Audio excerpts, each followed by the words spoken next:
बेपारी मालमाल चाषी दुर्बल प्रोसेस कमिटी ता सहित मिलर एवं दलाल मानकर तीन जनकर महामिलन हेबा फल चाषी मानकर दुख कहिले न सरे। दीर्घ दिन है जो चाषी माने अपेक्षा करी बसिथिले सेमानकर धान बिक्री करिबा पई एपर्यंत चाषी माने धान विक्रय करि पारि नाहंती। तो अवधि रहितला गुटिए मास अवधि निकटरे सरकार 15 दिन अवधि बढ़ई देइछंती सत, किंतु 15 दिन 10 दिन पूर्ण ही गलानी सोसाइटी तरफरु एपर्यंत ना फोन कॉल आसुची ना धान बिक्री करिया पई चाषी मानकु किछि आमंत्रण करा जाउची। एई भली अव्यवस्था देखा देइची बालेश्वर जिला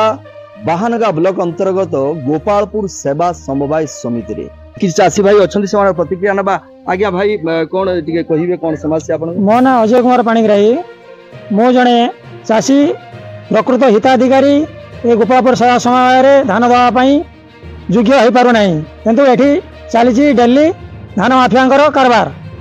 आ सबठारो अधिक परसेंट कटा जाउची ए गोपालपुर सोसाइटी रे। 3 खंड पंचायत रे ए सोसाइटी चलुची, किंतु चाषी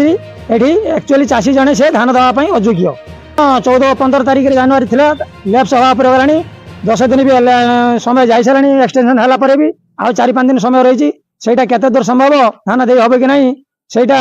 एपंते कोनसे कारी विचार नहीं। सोसाइटी कोन कहउछन? सोसाइटी कहउछन फोन जीवो आ ओपे कोन मिलर आसु नहीं, मिल कि नहीं जो माने मिल कि नहीं जाउछंती मन इच्छा काटुचंती एवं 4-5 दिन पर भी गाड़ी खाली करू नांती समान भी आ अन्य चाषी भी मिल नवा पई भी अकुंठित हो। सोसाइटी रे जेतो सरकार मंडी के पाखु मिलर आसिया पई कुआ जाईछि तेते बेले सोसाइटी रे आपन कुआ जाईछि मिल गु नवा पई ना, किंतु बाध्य पड़ी कि चाषी जार जार दरकार भी किसी नहीं जाउछंती सोसाइटी तरफरु, किंतु से लोक हमर जनवरी 14-15 थिला बेले भी जनवरी 28 तारिख वाला आखि देकी पैसा पाई सलेनी, किंतु से माने माफिया द्वारा धान देइछंती, किंतु प्रकृत आमे चाषी जने धान मंडी रे दवा पई योग्य होई पारु नाही। एटा हमर बड़ दुखर कथा। प्रति वर्ष सोसाइटी रे भल धान किना हुए गोपालपुर सेवा समय रे ए वर्ष धान किना रे बहुत दुर्नीति देखा देइछि। मो नाम मानस कुमार बेहरा। मोर अभियोग है जे मु गत 20 दिन है मत माने मंडी रु बुरा दिया जायतिला, मु बुरा को पाल्टी रखिछि, अथच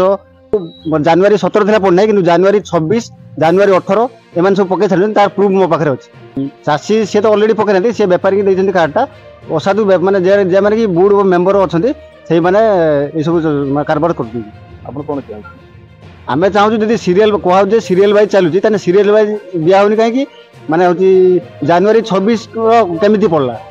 यदि सीरियल वाइज चलुची जनवरी 10 तारिख जनवरी 17 तारिख पड़ी नाही, किंतु जनवरी 26 तारिख ऑलरेडी चाषी पड़ी सारची। आमे चाहू जे एटा माने तदंत होई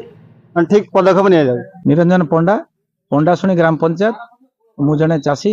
गोपालपुर समवाय समिति रे जो व्यवस्था चली जे प्रकृत चाषी किंतु धान दे पारुनी, किंतु जो मानकर धान बिलर चाष है ना अर्थात धरतु जमी मालिक सी ये चाष करनी, चाषी साधारण लोक चाष कर ऑनलाइन करके आनिक कार्ड को बिक्री करा जहाँ फल कि साधारण चाषीटे धान दे पारुनी। जो दिन मिलर आसूची मिलर तो मनमानी करुच्ची काटुची जहाँ धान करुच्ची, किंतु 26 तारिख 28 तारिख टोकन वाला धान दे देलेनी, किंतु 10-12 जनवरी से माने धान दे पारुना, जहाँ फल कि सब व्यवस्था एवं मैनेज मैडम भी जे सेक्रेटरी मैडम भी कहते जे मैनेजमेंट जो अच्छी धान सोसाइटी मैनेजमेंट से माने सेक्रेटरी की किसी पचार ना मन इच्छा काम कर, जहाँ फल कि आम भावुँ एटी 12% 13% जो कटनी छटनी होते मधुचंद्रिका अच्छी भाई लगुच कहीं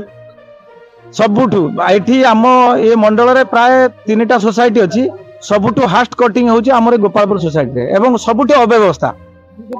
बालेश्वर जिलार जिते गुड़ा सोसाइटी अच्छी सबुठू अव्यवस्था ये कहीं तेणु खुद बोर्ड मेंबर जो मैंने अच्छे से बेपार कर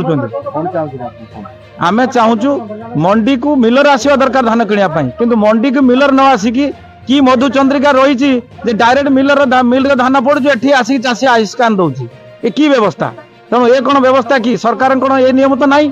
तो मंडी को चाषी धान आनिक बारंबार पकईकी रखी पड़ी, किंतु मिल धान जा पड़ी तार आखिर स्कान देकी पेमेंट पाई सारा ये की व्यवस्था। तेणु मुझे चाहूँगी जे मिलर आसू धान ये चाषी पाखर नौ एवं चाषी तार प्राप्य ठीक पाऊ। वेणुधर जेना सभापति गोपालपुर सेवा समवाय समिति। चाषी माने जो अभियोग आनिछंती से अभियोग आउतर आपन कहू? चाषी माने अभियोग आनुछंती से किछि मात्रा जेन्युइन अछि। चलित वर्ष धान किणारे ठीक से धान किणा हो पारे, मुझे सभापति हिसाब से कहूँ तार कारण हूँ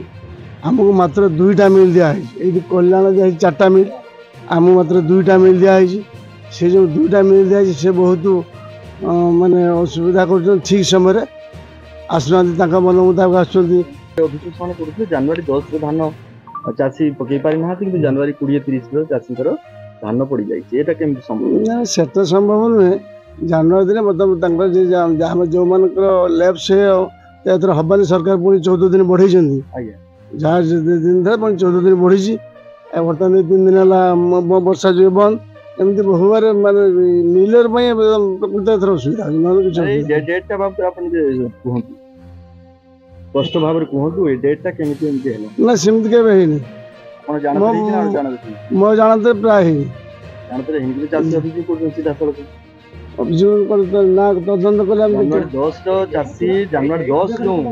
थिला डेट से चाषी धान दे पारिनी କିନ୍ତୁ ଜାନୁଆରୀ 30 तारिख धान आखि देले धान दे सारणी पैसा अपन पाई सारा एटा केମିତି ହେଲା सेमती मो जानते तो हे नहीं यदि कोन ना कोन देखा तदंत करबा अच्छा आपन सोसाइटी दलाल माने राज करूछंती चासी माने अभियोग करूछंती दलाल माने आउटे चिंता करू दलाल की आसुना दी चासी दलाल की दलाल आमे चासी माने सदजुता से को टणी धान निश्चय आम चासी माने मु तो सेठ में कहूँ आम सोसाइटी चासी माने एते परिश्रम की धान चाष करूछंती अथच घर ये आने कष्ट सब चाषी कहूँ आज नुहे बाध्य करा जाउछि कि सेबले आपनको सुसाइड तरफरु ना सुसाइड तरफ के बात 12% 15% पर्यंत कटरी ना कटिन छट सुसाइड किसी भूमिका नहीं किसी भूमिका ना करे आपको कमिटी रे किसी भूमिका नहीं तो आगे जो अवधि थिला 15 दिन बढ़े देथिला 15 दिन 10 दिन चलेलानी आ 5 दिन कोन चासी धान देई परी हम जिमी चल तो समझ कहारी माने दुकान नष्ट लैप्स होने समझ आंदे जाकि चाषी माने उद्वेग प्रकाश करुछंती वास्तव रे जो मंडी रे जो प्रकार व्यवस्था करिवा कथा जो व्यवस्था को स्वच्छ करिवा कथा जो व्यवस्था रे संस्कार सुधार आनिबा कथा जो सरकार प्रयास करथिले सरकार प्रतिश्रुति देथिले मंडी रे कटनी छटनी हबो नाही एवं मंडी रे जति की टोकन आसी समझ जो टोकन कोनोसी टोकन जमिति लेप्स हबो नाही तार अवधि मध्य सरकार बढ़े दैछन सत किंतु समाने दुख प्रकाश करुछंती चाषी माने कारण एपर्यंत से जो धान को एपर्यंत से बिकी पारि नाहांती मंडी को आसी पारि नाहांती ना मंडी तरफ से बुरा दि जाउची ना फोन आसुची ना कौन सी किसी अवस्था हो पारि नाही जो चाषी एपर्यंत हताश हो जाइए बर्तमान आप देखुवे किसी चाषी बर्तमान धान आनी पकईले मंडी रे से धान उदा ही जाइए जो अदिनिया वर्षा है से उदा ही गलानी किंतु मिलर मानकर देखा ना मिलर मान मनमुखी शासन चली ये प्रश्न उठुची जितेबले सेवा समवाय समिति रही कृषक मानक पई ना दलाल मानक पई कारण एठी गोपापुर सेवा समवाय समिति रे दलाल मानक राज देखा मिली जहाँकि चाषी माने कहउचंती मनमुखी शासन चली गोपापुर सेवा समवाय समिति रे दिन को दिन बढ़ी चली जन असंतोष बढ़िबा सहित चाषी माने मध्य असंतोष जाहिर करिसेंती आगामी दिन जदि जुगाण विभाग तरफ जदि व्यवस्था रे संस्कार न आसे गोपापुर सेवा समवाय समिति रे ताला पकेवा चाषी माने निष्पत्ति नहीं तेज देखा बाकी रहा जिला जुगाण विभाग तरफ केते शीघ्र ये समस्या समाधान करा जाउची।